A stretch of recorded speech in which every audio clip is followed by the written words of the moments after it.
All right, we take you live now to our Abuja studios where Linda Akigbe is standing by. Hi, Linda. Hi, Ijoma, and many thanks for joining us here in the nation's capital, Abuja. I'm now being joined by the INEC spokesman, Mr. Kayode Idowu, to discuss the outcome of the Anambra governorship election. You're welcome to the studios. Thank you. Now, Nigerians are disappointed with the outcome of the Anambra governorship elections, especially with the report that INEC officials colluded with the political parties in committing massive irregularities, and this is just one state. Doesn't this speak volumes? Well, I think that INEC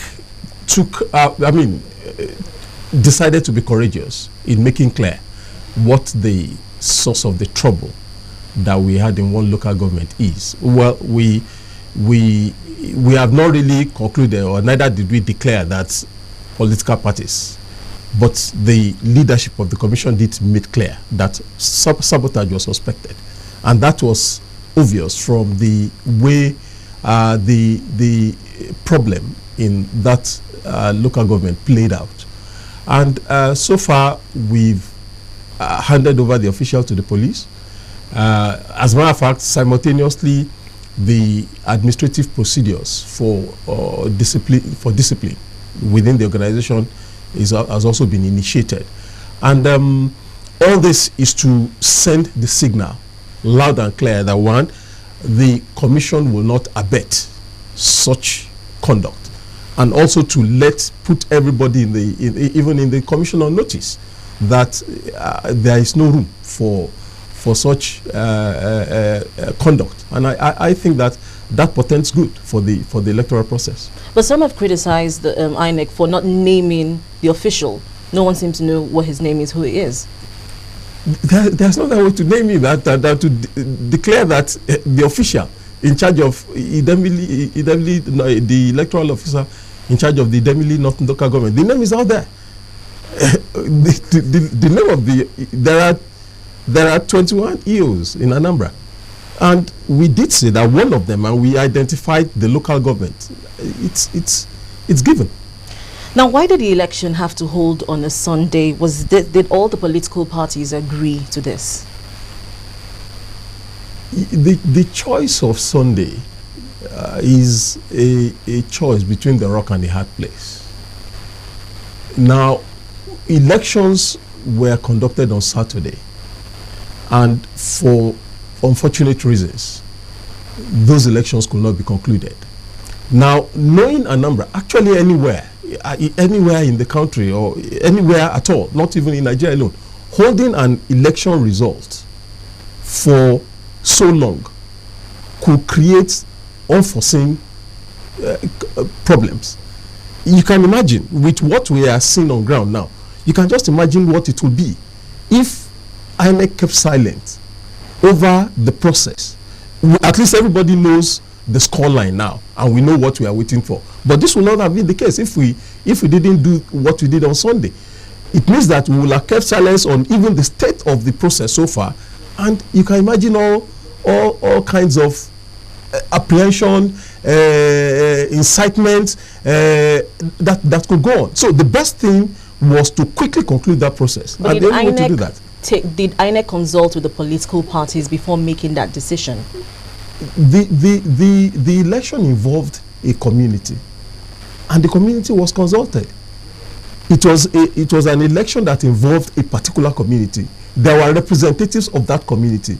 INEC had a discussion with them, and it was agreed that the best in the circumstance, it could have been better, but in this circumstance, the best thing was to quickly do the election. And INEC it's not for lack of sensitivity to the day. It was the sensitivity that made INEC adjust the time for accreditation, which ordinarily should have closed at 12 to 2 p.m.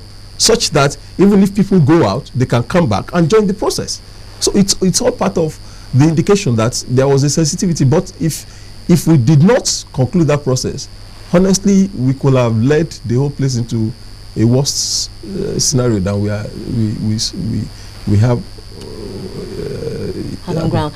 Okay, now, why the term supplementary elections? Some lawyers are saying that it's not in the Electoral Act.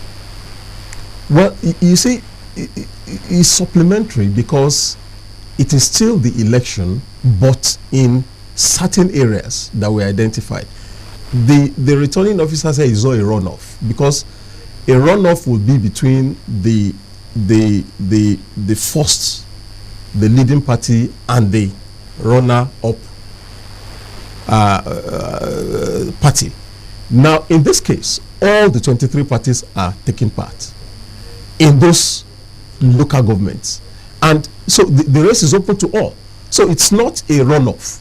It is not. It is therefore open to all the parties, such that it is a mini election of sorts in this area. Where, and when you say supplementary, it indicates that is a mini election. But do we have provisions for this in the Electoral Act? Yes, it's electoral administrations. It's part of electoral administration. We have provision for a runoff. We do reruns. Those are part of because the provisions. Because lawyers have started questioning the legality of this. Well, things can always be tested, but there are provisions for how elections can be conducted, and we are well within those provisions. So when will the supplementary election hold? Yes, what the commission is doing now, because you see, the commission is a serious-minded one. Now, our men are coming back from the field, and they are going to be debriefed. They will be debriefed as to all those reports that were received. Nothing will be ignored, nothing will be waved aside, nothing will be taken for granted. All those reports will be carefully and painstakingly interrogated to ascertain the validity or falsity of the report. And very soon, hopefully by next week, the commission will be able to meet, and because this is a policy decision, the commission has to meet to take a decision. But is there a time frame that INEC is looking at to have like an idea? The commission will take a decision on that. The commission will take a decision. You know, the time frame is that there's an expiry date for the tenure that has to be filled, and within that expiry date, the commission will have to fix the election. All right. Thank you very, very much, Mr. Idowu, for joining us here in the studios. Yeah. Thank you.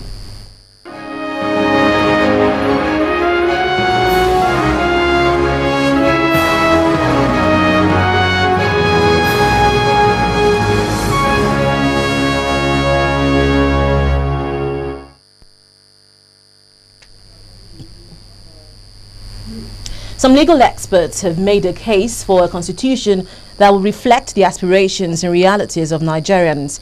At a lecture series held in honor of constitutional lawyer Professor Ben Nwabweze in Abuja, the experts insisted that the 1999 constitution suffers a legitimacy deficit with a history of being handed down by the military. They noted that the proposed national conference is an opportunity to ensure that the constitution is tailored to suit the Nigerian situation. The first Professor Ben Nwabweze lecture series brought together legal minds, academics, and the renowned constitutional lawyer himself, Professor Ben Nwabweze. The focus of their discourse is therefore not far-fetched: how the Constitution can move from just a document to constitutionalism. To achieve this, the guest lecturer, Professor Dakas, is advocating for a constitution that will reflect the aspirations of Nigerians rather than the one handed down from the military, as has been the case. We need to make sure, as I pointed out, that we focus more on constitutionalism, because that's the ethos that underpins and drives the Constitution. And for us to do so, we need to make sure that the Nigerian people are keyed into the process. Otherwise, they'll begin to see the Constitution as something alien, something that they cannot relate with, and therefore it does not resonate with them. It is extremely important that this fundamental law of the land is one that our people can identify with. And this is extremely important.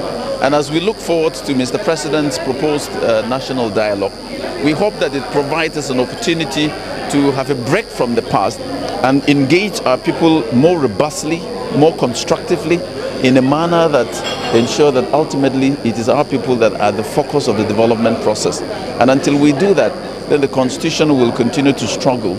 Others, however, the elites need to desist from the selective observation of the rule of law, which has become the case over time, making the constitution a dog that cannot bite. Do we follow the letter and the spirit of the constitution? If we do that, then there is constitutionalism. But if you have the document without practicalizing it and internalizing it and making it a living document, then we've lost it. The consensus at this gathering is that even though the Nigerian constitution has made considerable achievement, it continues to suffer a legitimacy deficit that can only be fixed if the Nigerian people are sincerely carried along in the designing of a constitution that suits their realities. Amaka Ukafo, Channels Television News. And that's all from Abuja. Back to you, Ijoma.